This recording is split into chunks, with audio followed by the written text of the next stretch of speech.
Pero había vuelos que tomar. O sea, el papá tenía que viajar, recibos que pagar. Aprendió a caminar cuando yo no estaba y aprendió a hablar rápidamente. Y al ir creciendo, él me decía, está hablando el papá, yo sé que seré como tú. Porque una de las cosas que el primer héroe que ven los niños en su casa es su papá. Ay, mi papá. Yo tengo un niño de 7 años todavía. Dice, papá, tú estás bien fuerte, ¿da? Le digo, sí, hijo. Y una vez me decía, ¿y tú sabes manejar los trailers? Sí. ¿Y los aviones? Le digo, esos no, pero yo creo que si me dicen cómo le muevo, sí. Y ellos piensan que los papás son los más fuertes, los más grandes, los más inteligentes. Porque el héroe que tiene el niño es su papá. Ay, mi papá. Las niñas dicen, es el más guapo de todo el pueblo, mi papá. Las niñas piensan todo. Y entonces, mire, ahí estaba. Y el niño dice, cuando yo sea grande, seré como tú. Y dice, sigue diciendo el Señor, mi hijo cumplió 10 años el otro día. Él dijo, gracias por la pelota, papá. Vamos a jugar. ¿Puedes enseñarme a tirar? Y le respondí, hoy no, tengo mucho que hacer. Él dijo, está bien. Y se fue, mas su sonrisa jamás desvaneció. Y dijo, yo seré como él. Sí, yo seré como mi papá. Pues un día llegó de la universidad. Parecía todo un hombre. Y le tuve que decir, hijo, estoy orgulloso de ti. ¿Puedes sentarte un momento? Meneó la cabeza y me dijo con una sonrisa, lo que realmente me gustaría, papá, es que me prestes el carro. Nos vemos después. ¿Me das las llaves, por favor? Ya me he jubilado, dice el padre. Ya me he jubilado y mi hijo se ha ido. Le llamé el otro día y le dije, hijo, si no te molesta, me gustaría verte. Mi hijo me dijo, me encantaría, papá, si tuviera el tiempo. Verás, mi trabajo es mucho y mi hijo está resfriado, pero me da gusto hablar contigo, papá. Me da mucho gusto hablar contigo.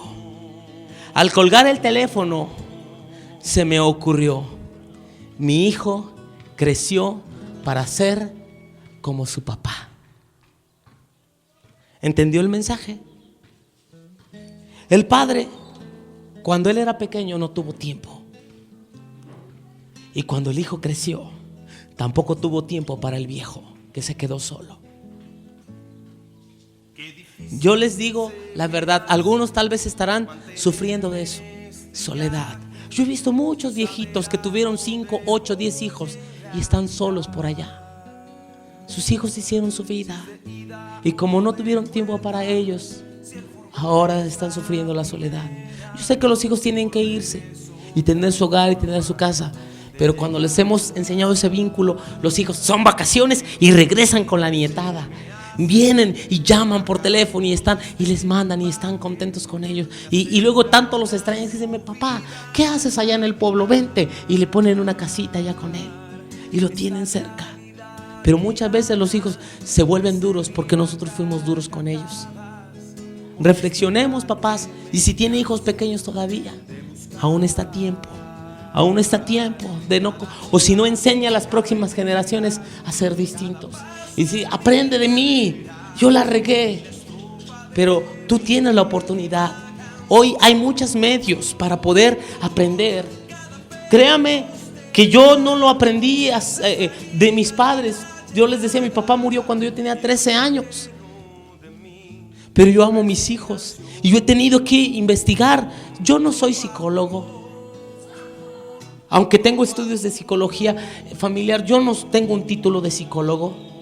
Pero a mí me ha preocupado la familia. Yo he investigado, yo leo de estos libros y yo aprendo y quiero transmitir esos valores a otros. Créanme que el profe no está ganando un peso, nada. Yo lo único que hago es traerles estos materiales para que ustedes puedan tener algo más y poder darle seguimiento ahí en sus vidas. Y sáqueles copias, regálelos, préstelos para que otros puedan ir. Si usted no sabe leer, dígale a su nuera, dígale a su vecina: a ver, siéntate conmigo, te voy a pagar 5 pesos la hora. Para que, léeme, a ver qué dice allí, a ver, explícame. Pero la verdad, si no queremos aprender es porque no queremos. Pero maneras hay muchas. Yo sé de una muchacha que es ciega en Lázaro Cárdenas, Michoacán. Es ciega. Y ella hace manualidades con sus manos, así, ciega. Las vende y lo que saca para vender le paga a alguien para que le lea. Le paga, de veras le paga para que le lea. Y entonces ella ya aprende lo que escucha y luego lo enseña a otros.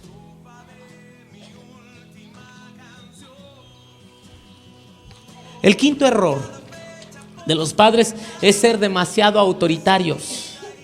Decían un refrán por ahí, yo no sé si usted lo conoce, mi abuela lo decía: ni tanto que queme el santo, ni tanto que no lo alumbre. ¿Qué es un padre demasiado autoritario? Es decir, aquí se hace lo que yo digo. Y los padres gritones, esos que imponen las cosas allí, y los hijos obedecen por miedo, por terror. Pero ahí al día dice: ¿sabes qué? Antes me espantabas, ahora ya no. Y no funciona el ser autoritario. La mejor manera de hacerlos obedecer es mediante el amor, mediante el ejemplo. Los hijos deben aprender a respetar a sus padres desde niños. Y cuando son viejos, el papá le dice: hijo, ven para acá. Sí, papá. Hijo, lleva a tu mamá al doctor, haz esto. Sí, papá. Quiero que regreses a tales horas. Y ya, pero aprendió desde pequeño a obedecer. Y el papá no tiene que gritar ni tiene que agarrar la cuarta para que obedezca. Ese es un error, es ser demasiado autoritarios y traerlos marchando. Va a llegar el día que cuando ellos puedan irse, se van a ir así. Nosotros que vivíamos en la Ciudad de México, veíamos muchos niños en la calle. Muchas veces platicábamos con ellos y sabe que hay niños de Puebla, de Veracruz, de Chiapas, de otros estados que andan allá de vagos en México. ¿Y sabes por qué se fueron? Porque no aguantaban a sus padres. Tienen padres, pero se salieron de su casa porque ya no aguantaban cómo los trataban, cómo los maltrataban. El otro extremo, que sería el sexto error, ser padres demasiado perniciosos. ¿Qué significa? Ándale, hijo, sí, está bien. ¿Ya quieres fumar? ¿Cuántos años tienes? 10. Ándale, pues, fuma. La muchacha: me quiero casar, ya quiero tener novio. A los 12 años ya las dejan allí, 14 años. ¿Por qué? Ser muy perniciosos, ser muy livianos. Tampoco es así. Debemos encontrar un balance en los cual, no ser duros, pero tampoco ser blandengues. Que los hijos hagan con sus padres lo que quieren. Los niños son muy inteligentes. Desde que son de brazos, ellos todos lo aprenden llorando, con los berrinches y todo eso, y chantajean a los papás y los papás se dejan. 7. El sexto error: castigar o hacer al niño sentirse culpable por una emoción natural. Los niños se sienten, por naturaleza, a veces son miedosos. A veces les dice: ¿cómo va a tener miedo? Pues si es un niño de 3 años, ¿cómo no le va a dar miedo salir al oscuro?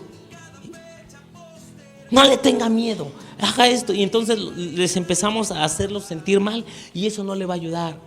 Aprenda que a veces los niños que son pequeños son torpes para actuar. También es importante que a los niños no los involucre en cosas de adultos. Yo me acuerdo que a veces cuando los adultos iban a hablar decían: hijo, váyase para allá. Estábamos hablando los adultos, ¿un poco no? Y a veces no, ya los niños andan ahí metidos. Ellos ahí, como les decía en el caso de la televisión, ¿qué tienen los chamacos que andar viendo ahí? Ahí cómo engañan ahí, y las novelas y todo ese tipo de cosas. Luego, miren, no se da mucho en los pueblos, pero en las ciudades, padres que compran material para adultos. películas pornográficas y cosas esas, y ahí andan ensuciando las mentes de los hijos. Es un error terrible. Es más, déjeme decirle, traemos un libro que habla acerca de los daños que produce la pornografía. Ni los grandes debemos ver eso. ¿Usted cree